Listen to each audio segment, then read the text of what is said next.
Non, je trouve ça dangereux en fait. Je tiens quand même à ma vie.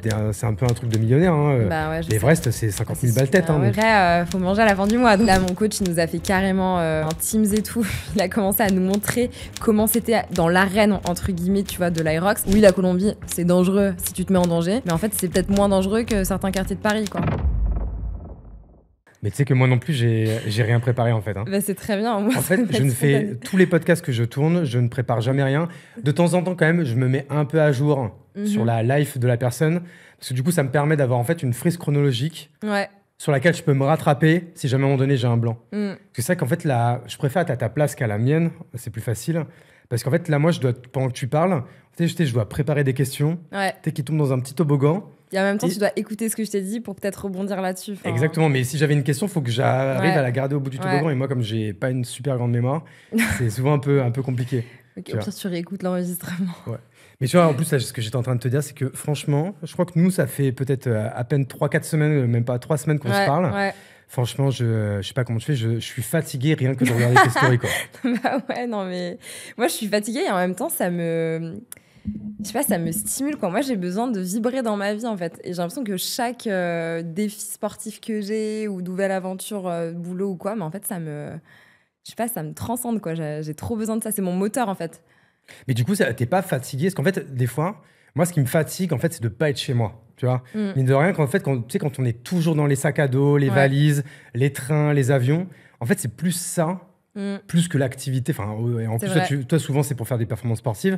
Moi, c'est aussi ça qui est fatigant, en fait. C'est de pas être posé, quoi. D'être toujours entre deux villes, entre deux avions et tout, quoi. Après, j'ai toujours été un peu habituée à ça. Hein. Je suis fille de militaire, j'ai toujours bougé. Donc, je pense que c'est un peu dans mon ADN aussi, tu vois, d'être toujours en mouvement. Mais tu vois, en fait, je me sens bien partout. Je sais pas, je suis née à Paris, mais en même temps, j'ai tellement déménagé que tu vois, je me sens bien. Dès que j'ai mon petit environnement où je me sens bien avec mes potes, mes habitudes, bah, en fait, ça devient mon chez-moi. Donc ça va, tu vois. Mais là, je suis à Paris, je sais que c'est mon camp de base, on va dire. Mais Paris, c'est parfait, tu vois. Ben, déjà, il y a des connexions business un peu partout. Et puis aussi, même tu as tous les transports, quoi. Train, avion, c'est quand même trop pratique pour partir à droite, à gauche. Ouais. Parce qu'en fait, il faut dire qu'en fait, on a été connectés par mon poteau Louis Marty, avec qui, du coup, on a fait le Mont Blanc. Parce que là, nous, on tourne. On est quoi? On est en octobre, on est le 9. Donc, on a fait le Mont Blanc il y a 10 jours. Et en fait, il s'avère que 2 semaines avant le départ, une personne du casting m'a fait faux bond. Donc, moi, j'avais déjà payé pour cette personne. Donc, en fait, j'ai une place de libre, en fait. Et là, Louis me dit « Ah, putain, il y a une nana, faut que je te la présente. Elle s'appelle Marie. Va voir son Insta. Elle fait 1 million de trucs. Elle serait parfaite dans le casting. » Direct, moi, je t'envoie un message. Et alors, je sais, ça pouvait pas le faire parce qu'en fait, tu avais du coup un emploi du temps de ma boule, quoi. Ouais, en fait, c'est même pas comme si je mettais en porte-à-faux une personne. C'est que là, j'en mettais 3 en porte-à-faux. Et tout était ficelé et tout. Je me suis dit, en vrai, je peux pas. Enfin, et pourtant, j'en mourrais d'envie. J'en ai pas dormi pendant 2 nuits. Je me disais, allez, je fais quoi? Et en fait, c'est trop compliqué. Parce que tu faisais le marathon de Berlin. Après, tu partais faire du bateau pour un sponsor. Après, tu allais faire l'Aerox de Rome. Et après, je partais sur un événement avec Mike Horn. Et ensuite, j'enchaînais avec un tournage en Suisse. En fait, là, pendant quasi 3 semaines, j'étais avec une valise. Je suis même pas rentrée chez moi. Donc je me suis dit, là, je viens, mais j'ai même pas mes affaires d'alpinisme, j'arrive, il faut que je m'entraîne. Enfin, en fait, c'était trop compliqué niveau logistique, quoi.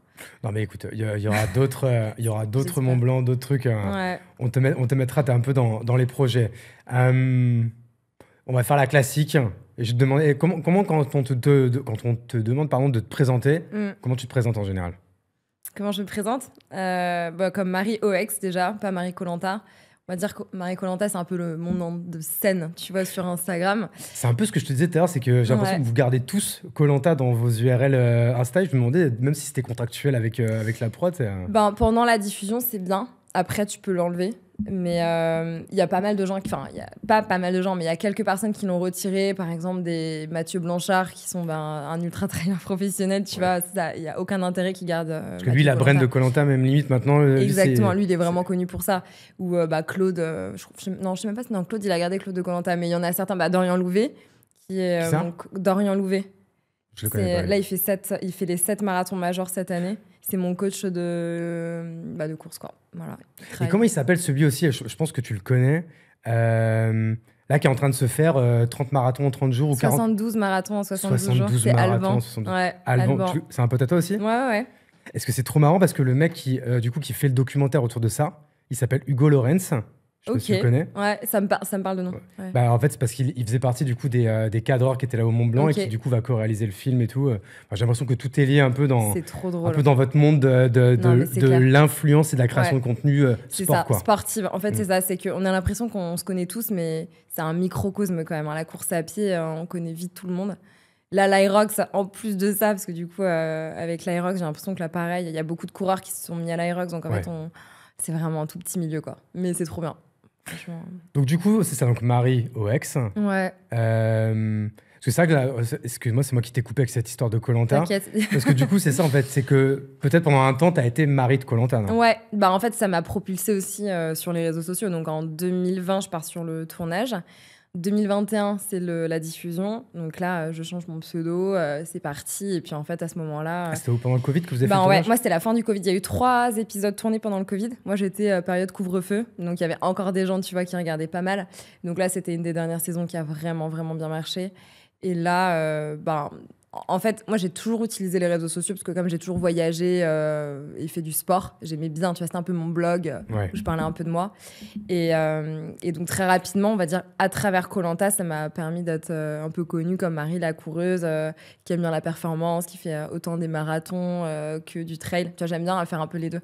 La route, mais aussi la montagne l'été. Voilà, combiner un peu les deux. Et puis, j'aime trop me lancer des défis, quoi. Et donc, du coup, en fait, Koh-Lanta, c'est ce qui te... C'est quand même en fait du coup ce qui te propulse parce que c'est vrai que pendant la diffusion, je suppose que c'est une mise en avant de fou. Donc là sur les réseaux, ça doit péter de malade si tu les utilises bien. Ouais, exactement. Et ensuite, c'est le moment où tu peux faire le choix un peu de changer d'activité et de vivre de la création de contenu, après, de l'influence et des partenariats, ou ça n'a pas marché tout de suite? Bon, moi, je sortais de master, donc en fait, c'était jackpot. Hein.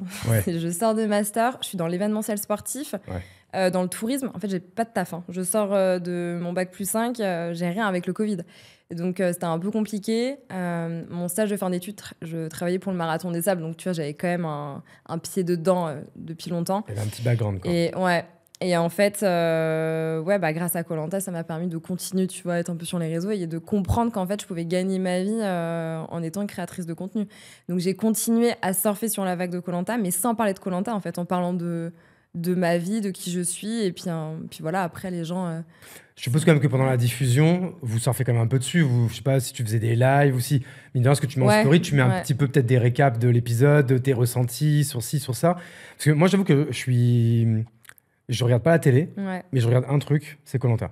C'est le rendez-vous que j'aime bien et que je regarde. Je crois, c'est le mardi soir maintenant avant. Non, c'est le mardi. Moi, c'était le vendredi. Toi, c'était peut-être encore l'époque du vendredi. C'était le dernier vendredi. Ou soit tu démarrais le week-end avec Koh-Lanta, soit tu regardais en replay si tu sortais le vendredi. Et tu vois, après, ce qui est marrant, c'est que du coup, moi, je regarde toutes les saisons de Koh-Lanta, mais j'ai l'impression qu'en fait, j'oublie automatiquement. Illico presto les candidats. Tu vois, quand Louis m'envoie ton lien Instagram, je dis, elle me dit quelque chose. Mais genre, je pense que je t'aurais vu dans la rue, je me serais pas dit, tiens, je l'ai vu dans Koh-Lanta. Il y en a plein qui me disent ça. En mode, je t'ai déjà vu quelque part. Ouais, c'est possible. Après, tu sais, ça peut être pour plein de trucs. Hein. J'ai tellement bougé que tout est possible, hein, mais on me l'a redit ce matin. Putain, mais j'ai l'impression que je te connais de je sais pas où. Et toi, t'es resté proche un peu des gens de ta... est-ce qu'il y a une communauté un peu des ex de Koh-Lanta, vous faites un peu des trucs ensemble, etc. ou pas? Alors... la première question, je suis restée proche de ma saison, pas forcément. Mais par contre, je suis très proche de d'autres personnes des autres saisons. En fait, si tu veux, Koh-Lanta, c'est très représentatif de la société. Donc, tu as 20 personnes chaque année. Dans les 20 personnes, tu as un profil où chaque personne va un peu s'identifier. Donc, dans les autres saisons, tu vas t'identifier à d'autres profils qui te ressemblent à toi. Donc, automatiquement, ça va plus matcher. Donc, j'ai fait plein de très belles rencontres. Effectivement, on a une communauté qu'on appelle les copains. Où en fait on se retrouve ou pas, hein, tu vois, sur des événements qui sont proposés par la personne qui gère les événements. Moi, j'aime bien sortir un peu de ce truc Koh-Lanta. Tu vois, j'ai pas envie d'appartenir à, pas une secte, mais c'est un peu, c'est une communauté très très très proche quand même. Il est assez fermé. Moi, je préfère, tu vois, rencontrer des gens sur les événements sportifs ou tu vois, comme la semaine dernière avec le truc kayak ou sur les événements course à pied, j'ai tout le temps les mêmes têtes qui reviennent. que de rester tout le temps avec des gens de Koh-Lanta, tu vois. J'ai pas envie non plus de me renfermer. Parce qu'après, c'est ça. Eux, je pense que du coup, c'est qu'en fait, ils ont un groupe et du coup, je sais pas, il y a un mec qui les book sur des événements et ils gagnent un peu de rond comme ça. Mais même pas. Hein. Là, franchement, c'est des événements qu'on organise genre sur 3 jours. Ça peut être des week-ends ski, des week-ends rando. C'est même pas des trucs avec des partenaires? Non. Ok. On est tellement nombreux. On est genre 500, je pense, depuis le début. Hein. Mais sur les 500, tu vas avoir une centaine de personnes qui viennent régulièrement. Moi, c'est moins mon trip, tu vois. Je préfère voir mes potes qui étaient là avant, pas les délaisser non plus, tu vois. Mais ouais. Donc très vite, toi, tu fais ton activité sur les réseaux, tu te mets à fond, du coup, à partager toute ta vie, les voyages, le sport, les performances. Et tout de suite, t'en vis ou ça a mis quand même un peu de temps? Je savais pas que je pouvais tout de suite en vivre, mais tout de suite, j'ai des partenariats rémunérés. Mais bon, au départ, tu négocies trop mal tes prix parce que t'en sais rien. On te dit, alors, tu prends combien sur un réel de story tout? Moi, j'en sais absolument rien. Donc, je me fais un peu aider par un agent qui s'appelle Goulven. Donc, lui gère un major mouvement, pas mal de gros profils santé et sport. J'hésite à me mettre, à le prendre en tant qu'agent. Et puis, au final, moi, j'aime bien le contact client. J'aime bien gérer un peu aussi mon business toute seule. Donc, je me suis dit, je préfère gérer cette partie-là. Et puis, si j'ai 2-3 questions, tu vois, je demande à quelqu'un. J'ai l'impression que c'est un monde un peu... En fait, à chaque fois, quand je pose la question alors, en vrai, principalement plus des créatrices de contenu, souvent, 9 fois sur 10, elles n'ont pas eu une bonne expérience ou une expérience un peu moyenne avec des agents qui leur ont proposé Monts et Merveilles au début. Puis finalement, ils se rendent compte qu'ils sont un peu enfermés, que c'est un peu opaque, que c'est mal géré et tout. Sans donner de nom, moi j'avais un agent et je l'ai quitté. Enfin, j'étais toute seule pendant 3 ans, donc j'étais mon propre agent et ça s'est hyper bien passé. Franchement, j'ai fait 3 super années. Là, cette année, j'avais envie de tester le fait d'être en agence et là, j'ai quitté mon agent il y a 3 semaines. Ah oui, en fait, c'est tout s'est ultra récent. goupillé là. Ouais, tout s'est enchaîné un peu. Et en vrai, aucun regret, je suis hyper contente. En fait, je me sens plus libre aussi, tu vois. Et même quand je rencontre les marques, je suis contente de les avoir en direct, en fait, de pouvoir communiquer direct avec elles. Puis tu vois, même si j'ai plein de projets et tout, je préfère moi le gérer que d'avoir un intermédiaire. Déjà que je trouve que c'est compliqué, tu vois, de gérer un projet de A à Z. S'il y a trop d'intermédiaires entre, c'est compliqué. Donc, je comprends. Là, je suis trop contente. Puis, au moins, je me sens plus libre, tu vois. J'ai pas de compte à rendre ou de trucs d'exclusivité. Là, au moins, je fais ma vie, quoi. Et du coup, c'est quoi les bails? T'as des marques avec qui tu travailles à l'année, ou c'est beaucoup de one-shot, ou c'est beaucoup d'événementiel? C'est un peu de tout. Donc, tu as des marques qui veulent collaborer avec toi à l'année. Donc là, tu signes pour 1 an, par exemple, renouvelé ou pas à la fin. Tu vas avoir du one-shot. Tu as des livrables. Tout ça, c'est hyper bien ficelé avec... franchement, ils te filent un contrat et tout, c'est hyper carré. Ou alors, c'est beaucoup du one-shot. Et du coup, j'ai choisi de ne pas être en exclusivité avec une marque de sport, par exemple, parce que pour moi, je trouve ça trop intéressant. Tu vois, la preuve, j'étais avec Kayak la semaine dernière, j'étais avec Adidas sur le marathon de Berlin. En fait, je trouve que c'est trop cool de découvrir plein de marques, du coup, plein de personnes aussi, des façons de bosser aussi. En fait, j'ai pas envie de me renfermer sur un sujet ou sur une marque spécifique. Donc, du coup, voilà. C'est soit la marque en direct, soit avec l'entreprise, soit sur de l'événementiel, sur des lancements de produits. C'est très varié, quoi. Cet épisode de La Chapelle Radio est soutenu par mon nouveau partenaire, Canva. Tu vois, il y a 2 types de créateurs. Il y a ceux qui disent « j'ai pas le temps, j'ai pas les outils, je suis pas un designer ». Et il y a ceux qui ont ouvert Canva. Canva, c'est un peu comme si tu mettais un DA, un studio, une équipe d'IA et un moodboard Pinterest juste dans ta poche. Tu veux faire un post Insta, une vidéo, un pitch client, un menu de resto ou une pub pour ta marque de tote bag, tu ouvres Canva, tu drag and drop et tu kiffes. Et avec leurs outils boostés à l'IA comme écriture magique ou création en bloc, même ton ordi a l'impression que t'as recruté. Et en bonus, tu peux bosser à plusieurs, en asynchrone, en temps réel. Fini les énormes boucles de mail, les 38 versions différentes ou les « Hey, tu peux me renvoyer le bon fichier ?» Tout est là. C'est pas juste un outil, c'est ton nouveau bras droit et il s'appelle Canva. C'est simple, beau, efficace et surtout c'est gratuit. Donc va sur canva.com, essaye toi aussi. Merci beaucoup à Canva de soutenir ce podcast et maintenant, place à l'épisode. Et du coup, comment ça se passe? C'est des choses qui se font vachement à l'avance. Ou en fait, c'est quoi? Ils ont juste ils ont un moment de communication, ils vous envoient un brief, tu dis oui, non. Comment vous co-créez? Enfin, comment vous faites? Je sais pas si on peut donner des exemples, parce que ça, quoi, moi, c'est marrant, ça fait genre 3 semaines que je te connais. Je t'ai vu faire 3 OP, quoi, du coup, même peut-être plus, quoi, même 4 ou moins. Je me rends pas compte, par exemple, un truc comme le marathon de Berlin. C'est un truc que tu veux faire parce que c'est un défi. Et du coup, quand tu veux faire un défi, t'en profites pour trouver un sponsor ou en fait tu trouves le sponsor qui te propose le défi? Comment ça se passe en général? Alors, attends, c'était quoi ta première question? Parce que c'était intéressant. J'ai une grosse tendance à me couper la parole. Non, mais c'était hyper intéressant. Je disais, en fait, là, ça fait 3 semaines que je te connais, t'as fait au moins 4 OP. Ouais, mais t'as dit un truc avant, mais c'est pas grave, ça va me revenir. Ok, Berlin.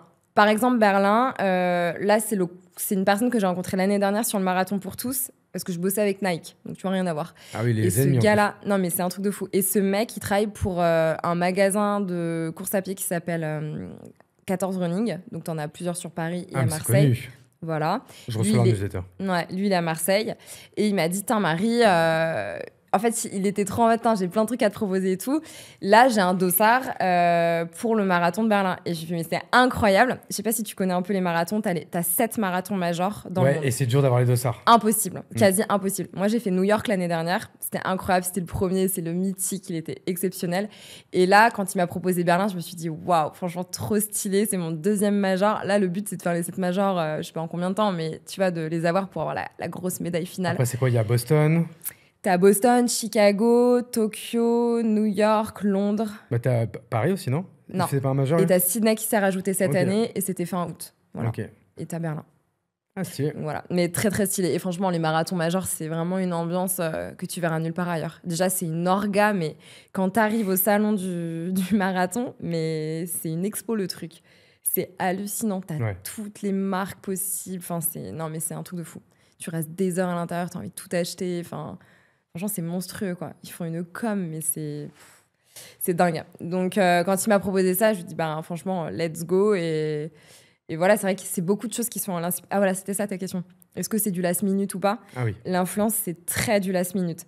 En fait, je sais pas comment ils fonctionnent avec les budgets ou quoi, mais à mon avis, ils doivent se dire, OK, là, il nous reste un petit budget pour ça, on va le mettre sur la com, donc on trouve tant d'influenceurs pour tel OP et puis c'est temps, quoi. Enfin, ils proposent des enveloppes budgétaires. Tu vois, un truc comme le marathon, c'est quoi en fait? C'est qu'ils te payent le dossard ou non? Mais t'es également payé pour faire du coup un certain nombre de livrables et de contenu. Alors, t'as des courses où je vais être rémunérée, où évidemment, t'as toujours la tenue. Enfin, en général, t'as quand même toujours un sponsor ou une marque derrière une course. Donc là, t'as toujours la dotation.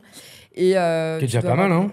Qui est déjà trop cool. Après, faut manger à la fin du mois. Donc... Ah oui. Mais tu vois, moi, je vois que pour le Mont Blanc, tu vois, c'est Salomon qui m'a habillé de la tête aux pieds. Bah ouais, ça c'est ouf. Alors en plus, bon, en mode montagne, il y a quand même un peu plus de vêtements que sur un marathon. C'est clair. Il y en avait pour plus de 2000 balles de cam, quoi, tu vois. Je dis, belle économie, je suis content, quoi, tu vois. J'avais fait le Kilimanjaro il y a 2 ans. Ouais. Et pareil, Salomon m'avait équipé et j'avais en sous-couche un truc en mérino, Icebreaker. Ça, c'est trop bien. Ok. C'est la folie, quoi. Je devais avoir un truc, moi, de tout. Ils m'ont fait faux bon au dernier moment. Je ne le citerai pas, du coup, mais... Ouais. C'est le moment tu parles avec qui, toi? Salomon, je sais plus. Avec Kyle, peut-être? Ah, je sais plus du tout. Franchement, j'ai l'impression que j'ai quand même beaucoup enchaîné les projets. Puis, ça se renouvelle quand même pas mal. Parfois, l'influence, c'est pas les mêmes personnes, tu vois, que c'est le market. Non, mais bref. Il y a tellement de gens, mais franchement, Salomon, très bon équipement, quoi. Du coup, je vais te poser une question là qui n'a rien à voir, mais sinon, je vais l'oublier. Parce que du coup, pareil, ça, c'est l'un des défis que j'aimerais trop faire. C'est le Kilimanjaro. Ok. Alors, du coup, j'allais te demander des comparaisons avec le Mont Blanc, mais pour l'instant, tu peux pas comparer. Mais le Kilimanjaro, je crois que c'est moins montagne-escalade. Je crois qu'il y a de la neige quand même. Pas mal. En fait, alors ça dépend quand tu le fais. Moi, je l'ai fait en juillet. C'est plus une énorme rando, en fait. En fait, c'est ça. De ce que j'ai cru comprendre par rapport au Mont Blanc. En fait, le Mont Blanc, il y a beaucoup de techniques parce que vous avez les piolets, vous êtes... comment on appelle ça? Vous, ce qui est dur, c'est que par contre, c'est plus haut le Kilimanjaro. Ouais, en fait, je trouve que là, les 3 premiers jours, ça va. Tu grimpes, mais tu t'en rends pas trop compte. Après, tu le sens au niveau de la tête. Et l'ascension finale, elle est très dure. Là, on était 4 à le faire, 4 potes, et il y en a un qui n'a pas réussi à monter, et pourtant, il est hyper sportif. Mais c'est quoi, c'est mal des montagnes? Mal de l'altitude? Il vomissait, il était au bout de sa vie. Enfin, franchement. Et puis, franchement, l'ascension finale, elle est dure. On est parti à minuit. On est arrivé à 7h du mat. Ah ouais, mais 7 pour heures faire de montée. Que dalle. Hein. Genre, la montagne, elle était toute petite. Tu te dis, bon, c'est bon, en 2 heures, c'est fait. Mais tu marches tellement lentement. En fait, tu sens que tu respires quand même moins bien. On est quasi à 6000, le kilo. Donc c'est là où tu te rends compte qu'on n'est pas assez préparé. Enfin, moi, je vivais en Suisse à ce moment-là. Je me préparais dans une salle en hypoxie pour essayer d'avoir les sensations, tu vois, avec moins d'oxygène et tout. Mais même avec ça, alors que je vivais en Suisse, franchement, j'avais mal à la tête. Non, mais c'est quand même quelque chose. Et tu vois, moi, c'est le seul truc qui me fait un peu peur avec le Kili. Parce que tu vois, au Mont Blanc, à partir de 4000, j'ai commencé à le sentir. Ouais. Mais je passais un peu du coq à l'âne. Je pensais, tu sais, j'étais surex. J'étais complètement démonté. Ah, mais oui. C'est comme si t'étais un peu bourré, tu vois. Ouais, il y a des sensations bizarres. C'est encore une autre sensation. Mais oui, mais il y a un truc, c'est bizarre, tu vois. Et puis, comme tu dis, en fait, c'est que c'est. Tu vois, moi, je l'ai vu avec les 2 dernières heures, même les 3 dernières heures. En fait, c'est que c'est interminable parce que, comme il y a bah, tu grimpes comme ça, t'as l'altitude. Puis, bon, en plus, c'est vrai que là, au Mont Blanc, t'es équipé, quoi. T'es en mode crampon et tout, quoi. Mais en fait, c'est que tu marches vraiment comme ça. Clac. Ah, mais oui. Clac. Non, mais et il te dit, tu respires à chaque pas. Et donc, en fait, t'es là, tu te concentres sur chaque pas et en fait, il t'en reste des milliers des pas, quoi. C'est fou. Vous êtes tous montés? Je sais pas. Il faudra regarder le documentaire pour le savoir, ça. Ok. C'est quoi? C'est le 4 C'est le 4 décembre. Allez, j'ai noté. Le 4 décembre au Grand Rex et après directement sur YouTube. Mais bref, ok, donc le Kilimandjaro, cool. Trop bien. Tu conseilles quand même, bonne expérience. Je conseille, c'est quand même dingue, mais entraîner avec l'altitude. Ok, mais comment on s'entraîne pour l'altitude? Bah, en vrai, tu vas en montagne. Hein. Tu es obligé de te faire des sessions où tu restes quand même un peu en altitude. Non, mais du coup, il n'y en a pas 1000 en France, par exemple, des montagnes où tu es à plus de 4000 et tout. Bah, t'as la Suisse qui est pas très loin pour y aller, mais j'avoue que... Après, il faut retourner. Ouais, franchement, je sais pas. Bah, les salles en hypoxie, c'est pas mal. Hein. Mais il faut pas s'entraîner comme j'ai fait 3 mois, tu vois. Il faut, je pense, y aller vraiment plus. Parce que là, à Paris, t'es à 0, quoi. Ouais. En fait, le problème, c'est quand tu vis ici, qu'est-ce que tu veux faire? Tu débarques en montagne, t'as déjà quand même une... Mais en effet, nous, il y avait, au Mont Blanc, il y avait Élise qui avait fait du coup le Kilimandjaro 2 mois avant. Ouais. Ah ouais, avec son mari. Et pareil, son mec, lui, il a pas pu aller en haut parce qu'il a fait je ne vais pas utiliser le mauvais mot, il a fait une espèce d'œdème, enfin un truc... D'embolie pulmonaire. Ouais, embolie pulmonaire peut-être. Donc il a dû redescendre. Il y en a pas mal qui font. Et elle a dû, tu vois, finir, genre les 3 dernières étapes, elle les a fait en un jour. Ouais. Mais alors du coup, en plus, elle l'a vécu toute seule. Et en plus, bah, tu sais, vous avez 1 million de porteurs et de machins. Donc c'est bizarre parce qu'eux, ils étaient que 2 et ils avaient, je sais pas, au moins 7 ou 8 personnes. Bah, c'est ça, parce que t'as les cuisiniers, t'as les porteurs de sacs, Et ça, c'est cool ou c'est un peu gênant, non? Non, ils sont cool. Non, mais alors quand je dis gênant, moi je serais gêné de. Qui portent les trucs. Alors, ils partent pas sur l'ascension finale, hein, parce que l'ascension finale, franchement, c'est la plus dure. En vrai, le reste, c'est gênant, mais c'est pas non plus comme le Mont Blanc, tu vois. Okay. Ça reste assez progressif. L'ascension finale, ils montent pas tous. Hein. Tu montes avec les 2 guides, enfin le guide principal et le deuxième. Et eux, ils portent rien, quoi. Enfin, juste le petit truc. Ok. Bon, écoute, ça, on va quand même le garder sur la liste. Ouais. Non, ça va faire. Tu fais un petit safari avant, c'est quand même cool. Oui, parce que tu es sur place, c'est vrai que c'est dommage d'aller aussi loin. J'avais commencé avec ça et c'était trop bien. Ok. Pour rester, du coup, un peu sur les OP, parce que c'est ça aussi qui est intéressant, en fait, dans ces nouveaux métiers de la création de contenu. Alors maintenant, qui sont plus si nouveaux que ça, puisque moi, ça fait une dizaine d'années, on va dire, Instagram. Ouais. Même si ça s'est largement professionnalisé et c'est devenu moins le Far West après le Covid, on va dire. Donc toi, tu arrives, mine de rien, à la bonne période. Bon moment, c'est vrai. Et en plus, avec un bon positionnement, parce que tu es sur un truc assez premium. Ouais. C'est-à-dire que toi, tu n'es pas obligé de vendre des trucs de cuisine made in China ou quoi. Tu es sur des trucs sportifs, voyage. Bon, il y a un côté un peu plus premium, un peu plus sympa. Aujourd'hui, toi, tu ne travailles que sur des projets que des marques t'apportent, ou toi aussi, tu as un peu l'ambition d'aller, du coup, créer des projets, tu vois, un peu comme ce qu'on a fait avec le Mont Blanc. C'est ce que j'ai fait au Kilimandjaro. Et d'aller chercher des sponsors. Kilimandjaro, j'ai tout fait, j'ai tout monté en fait. Et donc là, j'avais genre 6 partenaires qui me suivaient sur le... C'était qui?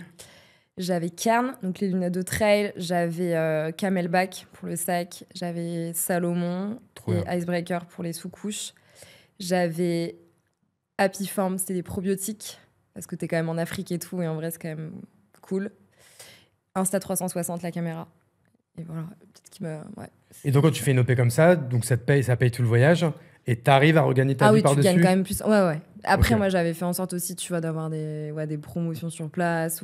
Je voulais pas trop faire une promo au Kilimandjaro parce que je sais que déjà, ils gagnent pas très bien leur vie, tu vois, les Sherpas et tout. Donc, je me suis dit, là, je vais pas non plus, tu vois... faire une collab avec eux, alors que déjà, c'est un peu la misère. Mais au moins, tu vois, ça me payait largement le voyage. En plus de ça, ça me faisait des sous en plus. Donc, ok, trop bien. Voilà. Et le safari, je l'ai pas payé, par exemple. Ok, c'est cool, ça. Ouais. Et là, du coup, t'as d'autres projets là, comme ça là, qui arrivent, des gros trucs d'envergure? Écoute, dont tu peux déjà parler, peut-être? Ouais, non, alors il y a des trucs auxquels je pense, j'en parlerai pas encore parce que c'est en fait, j'ai 1000 projets un peu sport. En fait, c'est trop drôle quand tu m'as contacté pour le Mont Blanc. Typiquement, moi, c'était des trucs un peu comme ça que je voulais faire et pareil. Vas-y, tu vois, ça, je me la garde pour après. Ouais. C'est comment tu fais quand tu as une idée de projet, où est-ce que tu la arranges et après, comment tu le fais avancer et tout. Mais vas-y, on en parle après ça. Et ouais, donc du coup, non, je peux rebondir sur ça. j'avoue que quand j'ai des idées, en fait, c'est compliqué parce que je pense que tu as envie de faire plein de trucs et en même temps, entre-temps, tu as plein de projets qui arrivent à toi. Oui, comme tu dis, tu as plein de trucs last minute où on t'appelle et il faut le faire tout de suite. Et du coup, tu te dis, bon, c'est quand même hyper bien payé, le projet est hyper cool, je fais quoi? En fait, j'ai l'impression qu'à chaque fois, ça me retarde sur un projet que moi, je peux créer. Ouais, ok. Parce qu'entre-temps, j'ai plein de trucs last minute. Tu vois, là, tout ce qui s'est passé ces 3 dernières semaines, ça s'est fait, mais franchement, en quelques jours, quoi. Donc en fait, dès que j'ai quitté mon agent, limite, c'est là où il s'est passé trop de trucs. Et je me dis, ouais, et puis après, il faut regarder aussi en fonction de... tu vois, là, on rentre dans l'hiver, il y a des trucs que tu fais moins aussi à cette période-là. Mais typiquement, le projet que tu m'as proposé pour mai, moi, j'ai déjà fait il y a quelques années. Bon, on peut le dire, c'est le GR20. On peut le dire, c'est bon? Oui, moi, j'ai pas de... ouais, franchement, c'est vraiment trop cool, quoi. Et ça me dérangerait pas du tout de le refaire. C'était il y a 3 ans. Tu l'avais fait en combien de temps? 7 jours. 7 jours? Ouais, mais on triplait les étapes, c'était dur. Parce que j'allais te dire, moi, je sais que je pense pas avoir la capacité, tu vois, de dire on se fait un défi, on essaie de le faire en 5. Ouais. Mais même 7, je crois que c'est ultra dur déjà. C'est super dur. Ouais. Alors après, l'avantage que j'avais avec les gens avec qui j'étais, c'est qu'en fait, on avait une agence qui nous prenait les sacs, les gros sacs. Tu vois, on avait juste les petits sacs de la journée. Parce que franchement, 7 jours avec un sac de 15 kilos, ah oui, en fait, quoi. Ce qui est dur, c'est quand tu dors en tente et donc tu portes ta tente. Ouais, alors que nous, on dormait soit en tente, soit en refuge. Mais par contre, on avait toujours les valises et les sacs qui arrivaient. Mais t'as raison, parce que ça, moi, tu vois, j'ai fait une rando bivouac. Alors ça va, c'était sur 2 jours. C'était mon dernier entraînement avant le Mont Blanc. Okay. Et en effet, le sac, je l'ai pesé avant de partir. Il faisait 18 kilos, quoi. Non, mais ça, c'est et pas donc, possible. toute la journée, tu vois, d'ailleurs, je me rappelle même de le mettre sur mon dos et de dire comment je vais juste marcher 2 heures avec ça, quoi. Mais même, c'est dangereux. Hein. Ouais. C'est même dangereux quand tu commences à grimper des trucs comme ça. Et même les descentes avec 18 kilos sur le dos. Mais moi, tu tombes, c'est dangereux, quoi. La première partie, si tu fais du nord au sud, le nord de la Corse, il est vraiment... c'est de la caillasse, hein. C'est de l'escalade à des moments. Donc tu vois, pareil, ça faut être préparé. Hein. Non, mais moi, par exemple, en vrai, si on fait ce GR20, je serais plus chaud d'aller en refuge, en fait. Je pense que je prendrais une. Ouais, alors attention, il y a plein de puces de lit dans les refuges de Corse. Donc faut bien. On nous l'avait dit pour le Mont Blanc. Faut bien checker les. Non, mais t'as des endroits. On l'a pas vu. Ouais, mais après, tu prends les sacs à viande au pire. Exactement. Alors, sac à viande, putain, moi, je vais prendre en soie maintenant. Parce que là, j'avais pris sac à viande en coton. Mon Dieu, que j'ai eu chaud, quoi. Ah, c'est vrai? Ah ouais, t'as eu chaud? C'est une horreur. En fait, ça respire mal, quoi. Ouais, c'est vrai. Donc, même limite, au bout d'un moment, tu l'enlèves, tu dis, allez, franchement, vas-y. Plus, je te raconte pas les refuges là, de fin de Mont Blanc. Parce que nous, c'était. On était le barreau d'honneur, quoi. Après, c'était rideau, tu vois, tous les refuges fermés, quoi.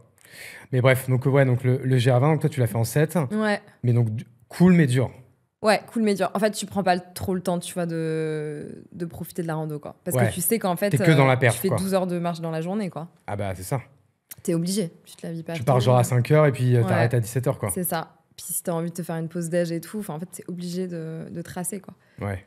Mais ça dépend pourquoi tu le fais, tu vois. Est-ce que t'as envie d'y aller pour un peu la perf et le côté sport? Il y a un peu le côté la perf. Et après, tu vois, nous, le problème qu'on a, c'est que quand on part faire ça, le problème, c'est qu'on travaille pas, du coup. Ouais. Et on peut pas se permettre de partir 10 jours, tu vois, par exemple. Bien sûr. Déjà, 7, c'est quand même beaucoup, tu vois. Ouais. La plupart d'entre nous, on a des enfants. C'est un truc qu'on prend sur les vacances, quoi. Tu vois, c'est du boulot, mais on se barre, quoi. C'est clair. Donc, aussi, rien que pour ça, je veux qu'on le fasse vite, quoi. Bah ouais, non, mais je comprends. Moi, c'était pareil. Hein. Je me voyais pas marcher pendant 15 jours, quoi. Ouais. Donc, non, il y a ça. Et du coup, parce que là où je t'ai coupé, c'est...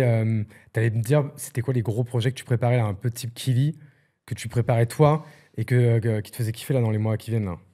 Honnêtement, là, j'ai rien de concret que je peux te dire. Mais j'ai envie de... En fait, j'ai envie de trouver un projet où je vais vraiment sortir de ma zone de confort. Parce que j'ai l'impression que quand je fais du sport, oui, c'est dur, voilà, mais peut-être pas assez dur pour moi. Je sais pas comment dire. J'ai l'impression que j'ai toujours une ressource, en fait. Et du coup, il n'y aura rien qui sera trop dur, alors. Non, si, genre, va faire l'Everest ou un truc comme ça. Vrai, voilà. Non, mais pour moi, l'Everest, là, c'est carrément sortir de ta zone de confort. Et puis là, il faut prendre 2 mois, en plus. Hein. Ouais, là, non. Ça me tente pas, en plus. Ouais, moi non plus. Tu vois, c'est pas... En fait, quand moi, même si on me payait pour, en vrai, j'ai pas trop envie. Ah non, mais moi non plus. Je pense même pas. Hein. Ouais. Non, je trouve ça dangereux, en fait. Je tiens quand même à ma vie. Je veux bien faire des trucs où t'as toujours une prise de risque, mais pas à ce point-là. Là, je trouve que l'Everest, il y a quand même régulièrement des morts et tout. Moi, j'ai pas envie de... Ah, mais tu vois, c'est ça. Ça fait peur, quoi, en fait. Bon, après, des morts, il y en a également au Mont Blanc, il y en a partout. Ouais, bien sûr, mais t'en as quand même plus à l'Everest. Et je trouve que c'est un peu l'autoroute aussi, quoi. J'ai pas envie d'être là stocké, tu vois, attendre parce que... Non. Ça me Et tu sais tente pas trop. que ça, c'est fou, c'est Mathis qui nous disait ça pendant la montée. Ouais. En fait, on se fait tout un monde de ça, mais en fait, comme l'Everest, comme la fenêtre de tir à l'année, Ouais. en fait, elle est hyper petite. Mm. Mais en fait, il n'y a pas tant de monde que ça qui monte Ils viennent l'Everest. tous au même moment, Genre, ça en se fait. compte à l'année, Ouais. ça se compte en quelques centaines, en fait. Ok. Même pas, tu vois, qui montent l'Everest. Mais en fait, Ah, je pensais pas. c'est que tu peux pas monter toute l'année, quoi. Ouais. C'est ça qu'en fait, ils sont là, ils attendent. Et en fait, quand tu as les fenêtres de tir, ils montent un peu tous en même temps. Mm. Et c'est pour ça qu'il y a un peu de bouchon à certains endroits, quoi. Ok. Puis comme en plus, il y en a, ils sont mal préparés. Tu sais, c'est un peu un truc de millionnaire. Hein. Bah ouais, je sais. L'Everest, c'est 50 000 balles tête. super, Hein, ouais, donc je sais. tout le monde ne peut pas le faire. Mm. Déjà que je vois que le Mont Blanc, nous, en vrai, si on est, encore une fois, pas sponsorisé, C'est combien par tête? bah franchement, si tu mets tout compris, t'es à quasi 5 000 €, quoi. Ah, ça m'étonne pas. Bah, hein. déjà, en fait, tout l'équipement que tu dois Ouais, avoir, c'est vrai. les refuges, le gîte, Le guide. les guides, Ouais. l'entraînement, le voyage, train, avion, tout compris, en fait, tu peux très vite arriver à aller à 4 000 balles, quoi. Ouais, c'est vrai. Bah, en plus, surtout nous, du coup, si tu veux y aller, si tu veux en plus se filmer, après, si tu veux du montage, enfin, Ouais. ça te fait vite un petit budget, quoi, tu vois. C'est clair. Mais ouais, non, ça c'est moins. Tu vois, j'ai fait le Kili, je suis très contente. Ouais. L'Everest, non. Non, mais tu vois, en fait, c'est un bon sujet parce que, pareil, une fois qu'on a fait le Mont Blanc, moi, déjà, je me suis rendu compte que, en fait, tu sais, je suis une sorte un peu de mec qui fait du business, mais en fait, qui aurait rêvé d'être un artiste, quoi. Tu vois, je me rends compte que là, de faire ce produit qu'est le documentaire, faire vraiment de la création de contenu, c'est vraiment. Je veux que ça prenne de plus en plus de place dans ma vie. Ouais. Et tu vois, et notamment la création de documentaires. Et je me disais, en fait, là, ce qui est cool, et je pense que ça va marcher, et on le voit, il y a un énorme engouement autour du truc, parce que le Mont Blanc, c'est une marque de ouf, en fait. Ouais, c'est vrai. S'il n'y a pas le Mont Blanc, tu vois, tout le monde me dit qu'est-ce que tu vas faire après. Donc, tu vois, on peut parler du GR20, qui est une marque cool, mais qui est beaucoup moins emblématique Ouais, c'est pas pareil. que le Mont Blanc. Ouais. Tu vois, déjà, il n'y a pas une valeur perçue, alors que c'est sûrement aussi dur. Peut-être même plus dur, tu vois. Ça dépend. Parce que nous, c'est plus court, en fait, le Mont Blanc. Ouais, le Mont Blanc, tu le montes en 2 jours. Hein. C'est vrai. En fait, c'est juste que c'est interminable. Mais à la fin de la journée, t'es monté, tu vois. C'est ouf, en vrai. Ouais. Alors que le GR20, bon, bah, en fait, tu souffres quand même 7 jours de suite, quoi. Tu C'est vois. vrai. Donc, je pense que le GR20 est plus dur. Mais la valeur perçue par l'audience, le Mont Blanc, c'est plus emblématique et c'est plus ouf. Alors, tu vois, en fait, moi, on se pose la question, c'est qu'est-ce qu'il y a d'autre comme marque? Qu'est-ce qu'il y a d'autre comme défi? Ce que tu disais, bah, je me cherche des défis encore plus élevés ou quoi. Mais est-ce que tu as des idées de ça, en fait? Non, franchement, tu peux avoir des trucs. Bah, t'as des énormes. Déjà, un Ironman, tu vois. Je trouve qu'on en parle, mais tout le monde finit par un Ironman. Hein. Ouais, alors pas moi, tu vois. Mais de quoi? moi, je sais que j'en ferai pas. Parce que déjà, courir, c'est pas non plus le truc de ma life. Mais en plus, le vélo et la natation. Faire du vélo. Non, mais tu te rends compte, c'est quand même 3 sports en un, quoi. Là, tu dois t'entraîner toute la semaine sur 3 sports. Ceux qui font ça, ils prennent une année de discipline à le faire. Mais minimum. Ouais, et puis une année pour les gens qui sont déjà sportifs. Hein. Ah oui. Parce que, ouais, c'est dur. Je trouve que, voilà, un Ironman, peut-être qu'un jour j'en ferai un dans ma vie. Et honnêtement, j'ai envie de. Ouais, j'aimerais bien, tu vois. Bon, plus tard, parce que là, il faut que je me mette à nager, à faire du vélo, et voilà. Mais non, là, je me suis mise à l'Irox, donc tu vois, mine de rien, j'ai envie de voir un peu ce que je vaux en solo. Là, j'ai le solo dans 2 semaines. Est-ce que tu peux redire, pour ceux qui connaissent pas, parce que c'est l'Irox, c'est ça que moi j'en ai beaucoup parlé, parce que je m'y suis mis aussi au début de l'année, pour travailler le cardio, encore une fois, en vue du Mont Blanc. J'ai Max qui est venu. Ouais, mais j'étais avec lui ce matin. Qui était assis là, j'étais là, parce que c'est vrai qu'on n'a pas dit, mais ouais. T'as pris ma place parce que c'était ton meilleur profil. Et comme je suis sympa, j'ai dit OK. Mais du coup, ouais, Max, putain, pareil, quel mec inspirant de ouf. C'est incroyable, ouais. Tu connais en plus son histoire et tout. Du coup, je l'ai appris là ce matin. Hein. J'étais pas au courant. Tu sais, moi, l'Irox, je m'y suis mise il y a pas très longtemps. Okay. Donc, c'est un peu un univers que je découvre. Et au final, il y a plein de belles personnes. Hein. Là, ce matin, c'était trop bien. Enfin, je me suis dit, mais. En fait, donc l'Irox, c'est vraiment un mix entre, je dirais, du crossfit et de la course à pied. Ouais. Et au départ, ça m'intéressait pas du tout parce que je voyais vraiment ça comme un truc de bourrin, de crossfitter, alors que moi, c'est pas du tout mon monde. Et celui du Grand Palais m'a trop donné envie. L'événement était trop beau et c'est tellement instagrammable. Exactement. On est beaucoup à avoir. Bah, tu vois, moi j'ai connu l'Irox grâce à Louis, du coup, qui avait fait le Grand Palais. Ouais. Et alors je sais pas si tu connais aussi Bart, qui fait beaucoup l'Irox avec lui. Ouais. Olivier. Non. Olivier Ramé, pareil, qui est un pote de Louis, qui est l'un de mes associés, qui était aussi au Mont Blanc, que tu verras demain. Et en fait, ils ont tous fait le Grand Palais. Bah oui, et je dis, mais putain, c'est quoi cette dinguerie? On est d'accord. Et ça avait l'air fou, quoi, l'événement. Ça a tellement motivé les gens à faire l'Aerox, tout le monde s'est dit, non, mais allez, maintenant je m'inscris. Et en fait, là, depuis que je m'entraîne, donc depuis juin, honnêtement, là, j'ai vraiment découvert un sport que j'aime bien. Parce qu'il y a quand même beaucoup de cardio, beaucoup d'endurance, et aussi de la force. Et je trouve que c'est quand même important, tu vois, même pour la course à pied, d'avoir... C'est ultra complet. C'est ultra complet. C'est hyper complémentaire avec la course à pied. Et tu vois, le marathon de Berlin, j'étais un peu blessée malheureusement, donc j'ai pas vraiment pu suivre de prépa. Mais le temps que j'ai fait sans prépa, j'aurais jamais pu le faire si j'avais pas fait l'Aerox à côté. En fait, l'Aerox, ça m'a renforcé la tendinite que j'avais, que j'ai plus du coup. Et c'est incroyable. Et puis, je trouve qu'il y a vraiment une bonne ambiance. Il y a beaucoup d'entraide. C'est un sport de barjo, mais c'est incroyable. Ouais, c'est vrai que moi aussi, à chaque fois que j'y vais, tu vois, moi, l'autre jour, j'étais en duo avec franchement, une nana, mais genre une nana de 40, 45 ans. Mais genre, dès que je baissais un peu de régime, elle me motivait de fou. Même à la fin, moi, tu sais, j'avais un poids un truc de 20 kilos, elle en avait un truc de 15. Après, je galérais, elle m'a dit, si tu veux, on écge. Je dis, ah putain, c'est le contraire de la galanterie, mais en vrai, je suis chaud, parce que je suis mort, quoi, tu vois. Et t'as fait la ça meuf, une machine, ouais. Et sur le dernier, elle m'a pris mon truc de 20 kilos et j'ai pris son truc de 15. Et la meuf, elle était encore au-dessus de moi, quoi, tu vois. Mais après, vous s'entraînez. On voyait qu'elle s'entraînait grave plus que moi. Ouais. Mais tu vois, du coup, elle m'a trop motivé. Et genre, si elle n'avait pas été derrière mon cul, j'aurais pas fait le temps qu'on a fait, quoi. Tu vois, c'était...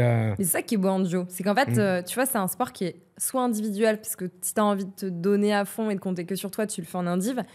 Mais tout de suite, il y a un côté hyper où tu partages quelque chose de fort quand même avec quelqu'un quand tu le fais en duo. Et du coup, moi, je l'ai fait en binôme à celui de Rome. Mais ma binôme, bon, c'est une très bonne copine à moi, mais elle me pleurait dans les bras. Enfin, tu vois, tu vis des moments hyper forts parce que c'est dur et tu sais que tu peux compter sur l'autre. Tu vois, moi, je faisais mon truc, mais j'étais tout le temps une oreille attentive où je voyais qu'elle était pas bien. Donc, je me disais, allez, je vais en faire plus pour qu'elle puisse récupérer un peu plus. Et en vrai, c'est ça qui est beau, c'est que vraiment, tu vis un truc à deux. Parce qu'en fait, c'est ça que les gens comprennent ce que c'est l'Aerox, c'est qu'en fait, t'as 8 stations et t'as 8 runs de 1 km à faire. Ouais. Et donc, quand tu le fais en duo, en fait, la station, en fait, tu peux la partager. Comme tu veux. Par exemple, là, la station où il y a les burpees à faire. Ouais. C'est quoi, c'est des burpees en avançant, c'est ça, Ouais, non ? c'est ça. Et t'as combien de mètres à faire ? Ou t'as combien de burpees différents à faire ? T'as 80 mètres. Donc bon, je sais pas combien ça fait. Mais c'est quoi, c'est les 80 mètres qu'il faut faire ou c'est un nombre de burpees qu'il faut faire ? Non, c'est 80 mètres. Donc en fait, tu peux avancer aussi vite que tu veux. Exactement. Ouais. Okay.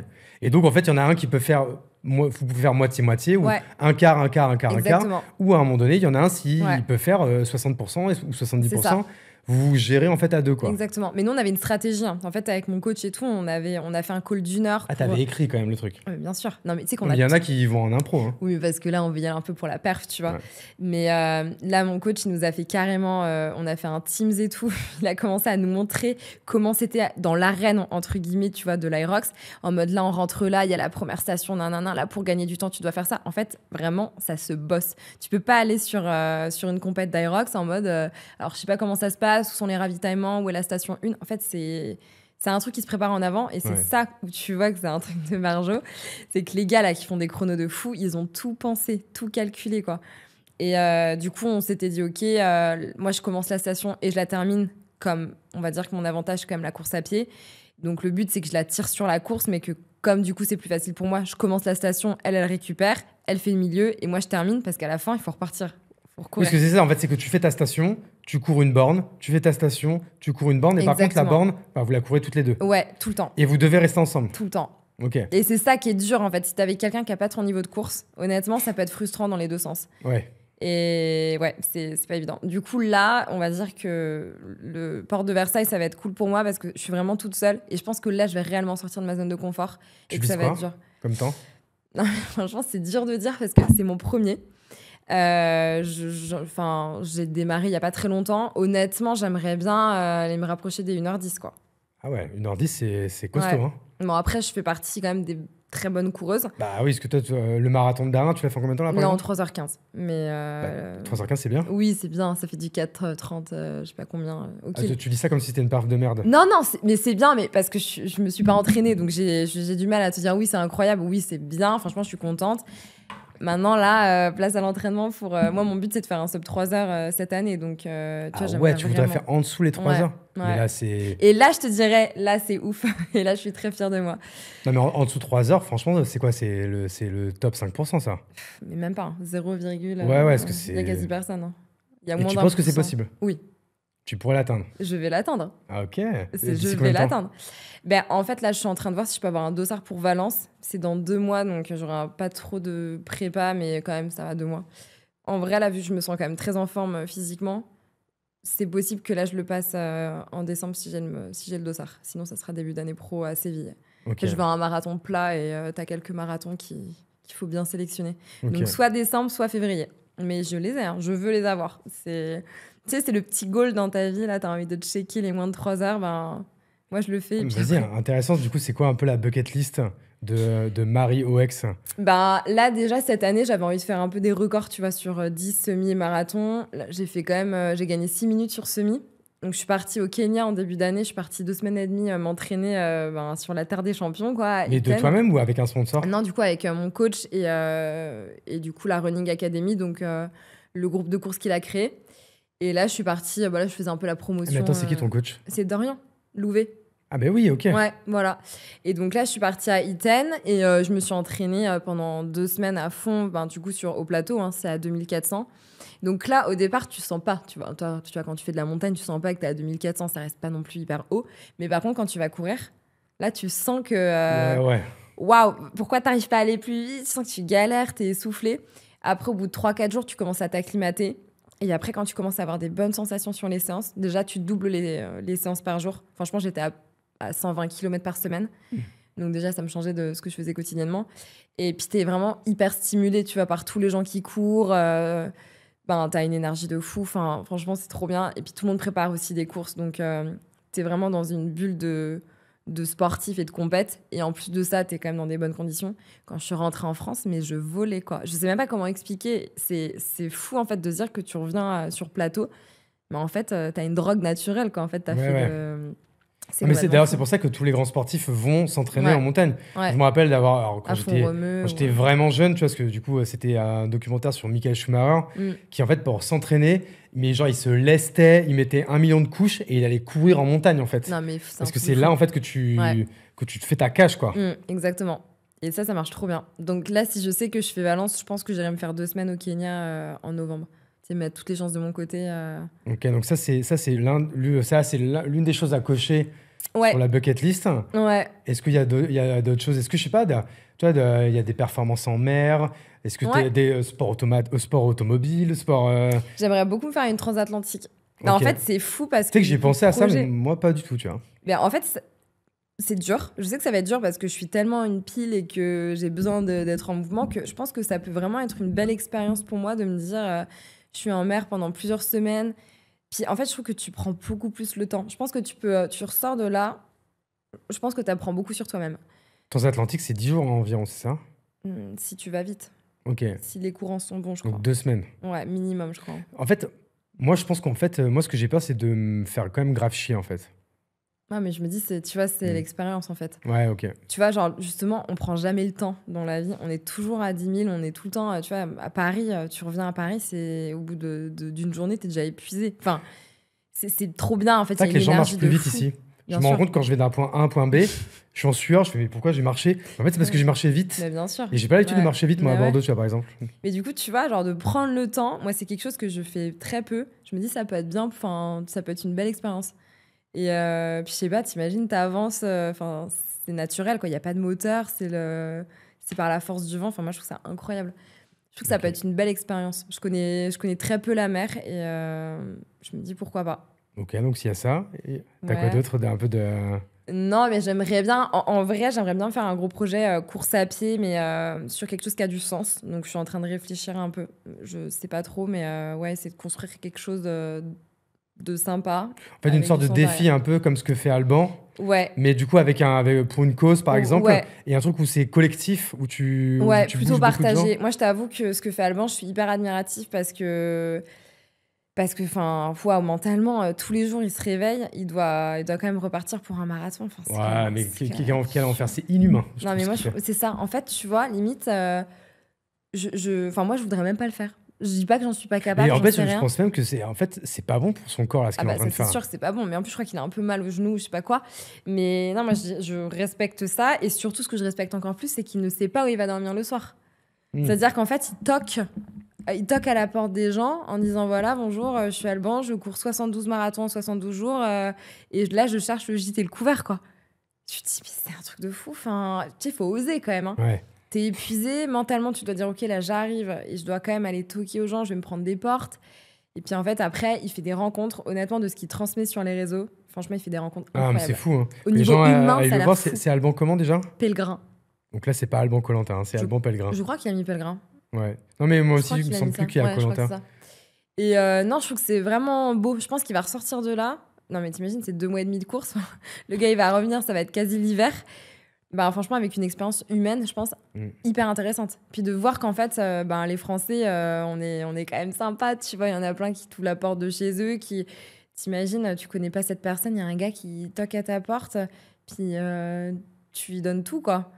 T'es là, tu partages un repas. Moi, je rêverais qu'il y ait un mec comme ça qui fait un défi sur Insta, toque à ma porte. Je serais trop content. Ouais, parce que c'est ta mentalité, tu vois. Mais je pense qu'il y a plein de gens qui sont un peu méfiants, mais c'est trop beau. Je pense qu'il vient un truc très fort, mais qui doit être éclaté. Ouais, non, je me doute. Il doit être vraiment fatigué. Et toi, est-ce que tu as déjà réfléchi, pensé, ou on t'a peut-être déjà proposé ? En fait, pareil, comme beaucoup de créateurs de contenu / influenceurs, influenceuses. D'ailleurs, je me pose une question avant de la question.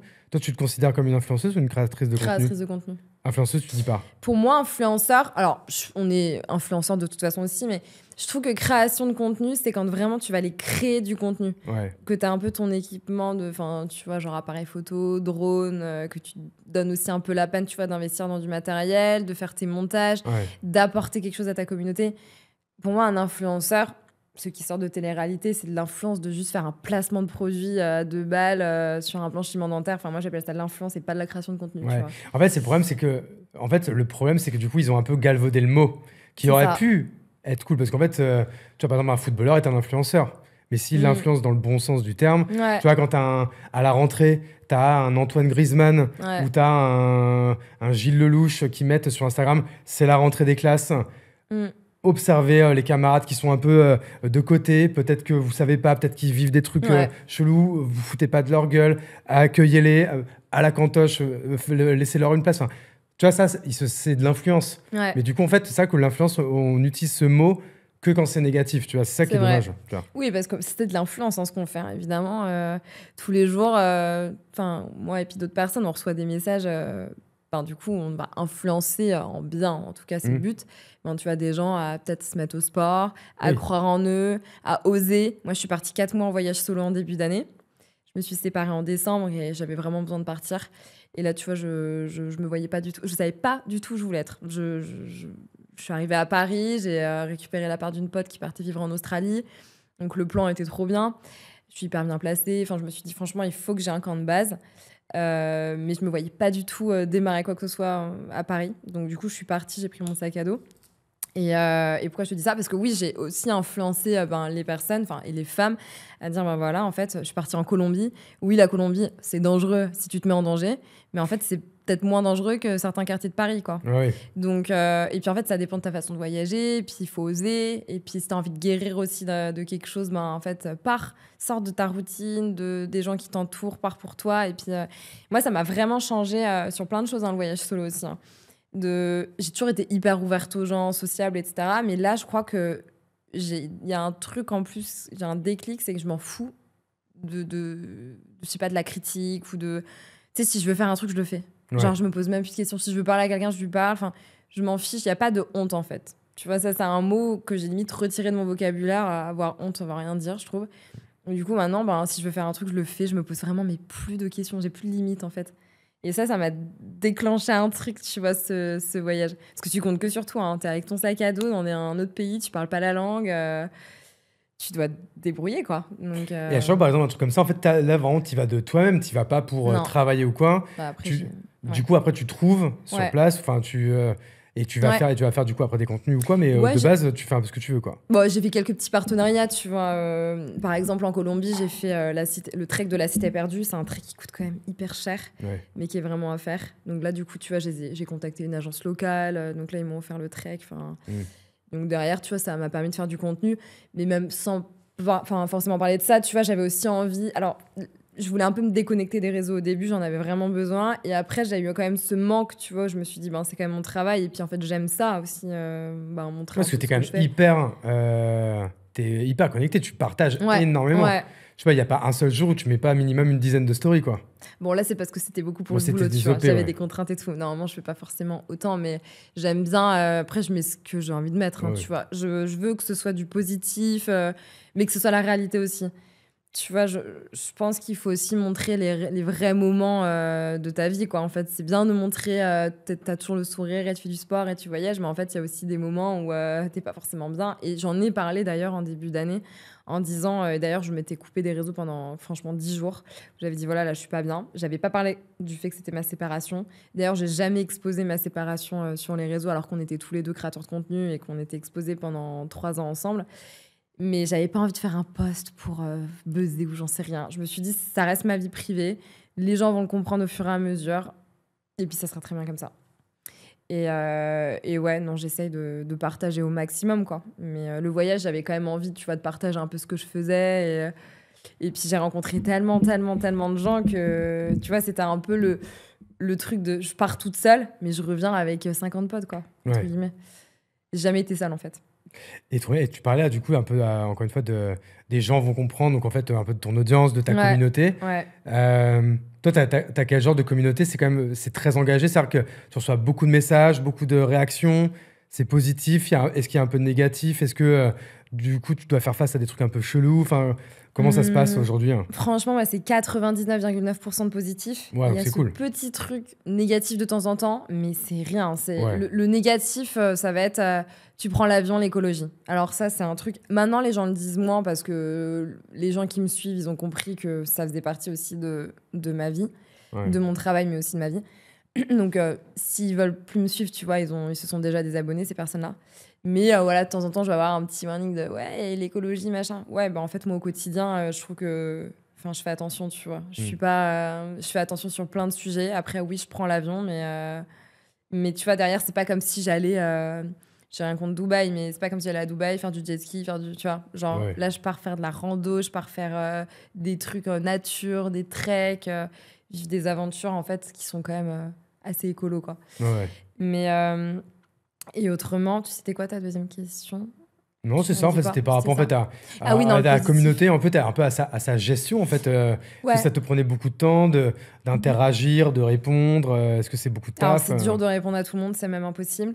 Alors, surtout quand tu sors d'un marathon, là, c'est des centaines et des centaines de messages. Parce que tout le monde te félicite, parce que les gens te demandent c'est quoi la référence de ta paire de chaussures, des conseils. Alors voilà, moi, je reprends la course à pied, je suis blessée, comment t'as fait? Donc, c'est beaucoup de... En fait, tu deviens coach de vie, coach de sport...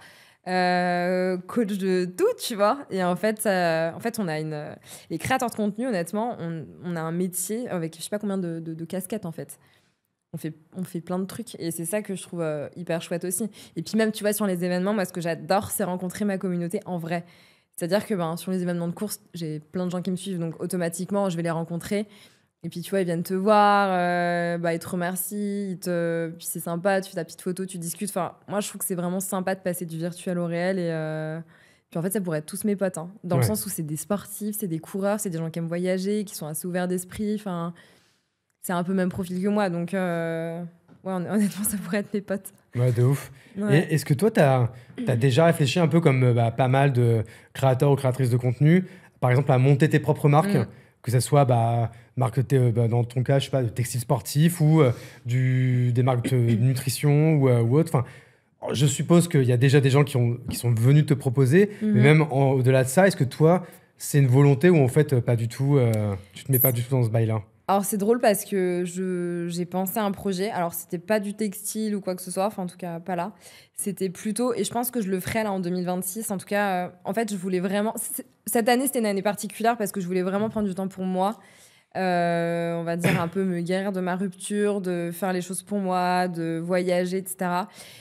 Honnêtement là, tu vois, je pense que l'année prochaine j'ai envie de plus être posée. Tu vois, si j'accepte des contrats, ça sera des contrats rémunérés, ça sera pas juste un voyage pour voyager.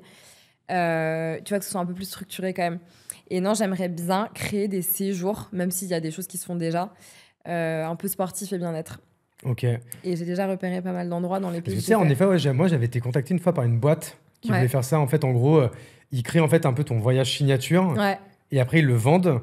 Et toi, tu prends une commission sur eux. En fait, comme les cuisiniers qui font leurs recettes, mais après, dans le resto, c'est pas eux qui la font. En fait, c'est ça. Sauf que moi, j'ai vraiment envie d'être dans le voyage.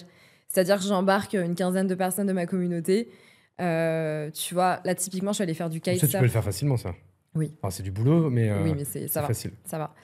C'est juste que ça veut dire que je suis une semaine par-ci par-là, etc. Mais en vrai, ça se fait facilement. C'est juste qu'il faut qu'à un moment, je me lance, tu vois.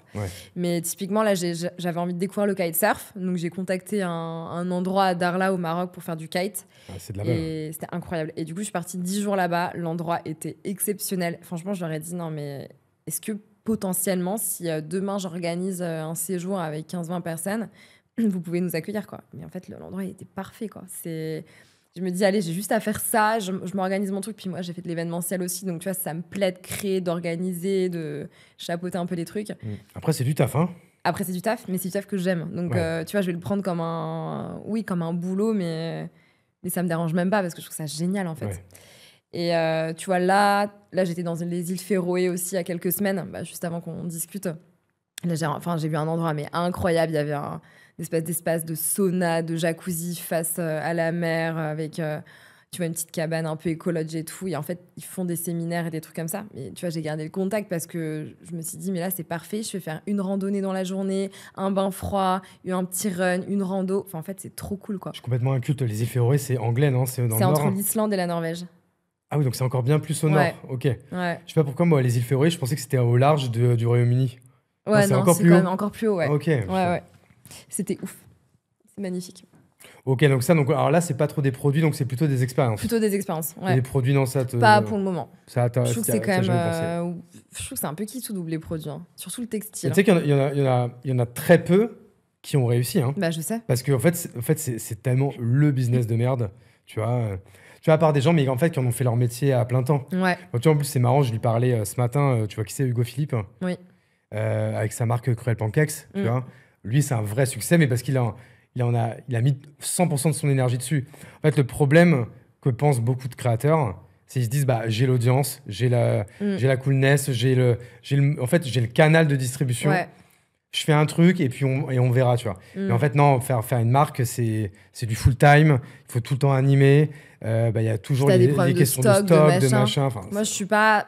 Mentalement, j'aurais pas envie de me mettre dans un truc comme ça pour le moment.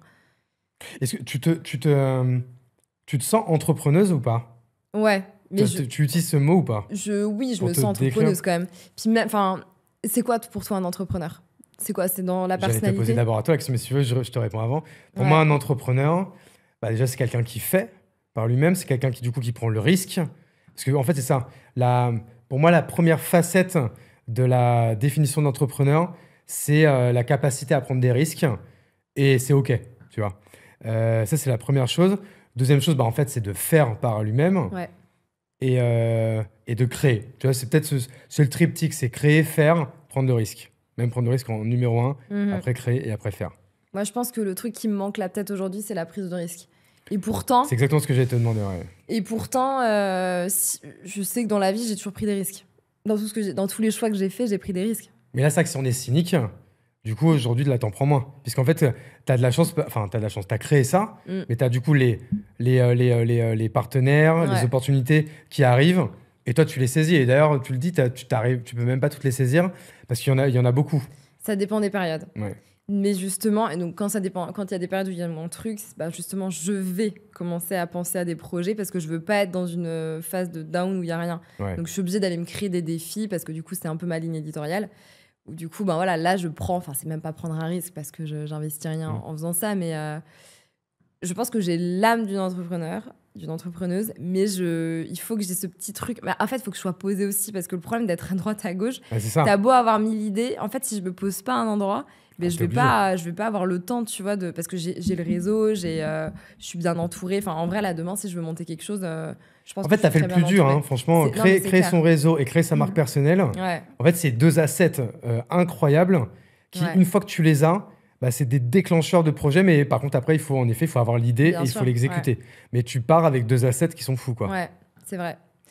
Donc voilà, on verra. Hein. De toute façon, je pense que là, tu vois, dès que j'ai voulu vivre quelque chose dans ma vie, je l'ai fait. tu vois, tous les rêves, hein, que ce soit Koh-Lanta ou franchement, j'ai tous les pays ou toutes les choses que j'ai voulu faire, honnêtement, tu vois, j'ai aucun regret à 30 ans. Je me dis pas, ah mince, je suis frustrée. Non, j'ai toujours fait ce que je voulais. Là, je sens que, tu vois, il me manque un petit truc au fond de moi. Je me dis, peut-être que j'aurais des regrets si j'ai pas monté mon truc. Donc en fait, c'est ça. En fait, t'aimerais quand même, parce qu'aujourd'hui, toi, t'as évidemment ta boîte, mais t'aimerais en fait monter en fait une structure avec, je sais pas, est-ce que toi, tu rêves d'avoir des salariés, des équipes ou pas du tout Pourquoi pas? Là, j'y pense de plus en plus, alors qu'avant, pas forcément.